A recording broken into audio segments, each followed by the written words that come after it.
तेज रफ्तार में आई झपकी 3 बार पलटी कार, एयरबैग खुलने से चालक सुरक्षित। शनिवार शाम करीब 4 बजे बालोद शहर के पार रास्ते में तेज रफ्तार कार के अनियंत्रित होकर 3 बार पलट गई। इस घटना में कार पूरी तरह क्षतिग्रस्त हो गई, लेकिन राहत की बात यह रही कि चालक सुरक्षित बच निकला। बालोद पुलिस के अनुसार कार चालक रायपुर निवासी है, जो राजनांदगांव में अपना निजी कार्य पूर्ण कर बालोद में अपने रिश्तेदार से मिलने आ रहा था। लोहारा बालोद मुख्य मार्ग पर पाररास नाले के पास पहुंचते ही उसे अचानक झपकी आ गई, जिससे कार अनियंत्रित होकर पलट गई।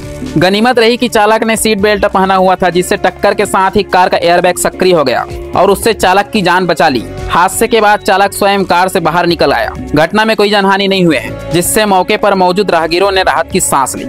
आगे अपडेट के लिए हमारे न्यूज चैनल एम कैसे स्टूडियो सीजी पर बने रहे।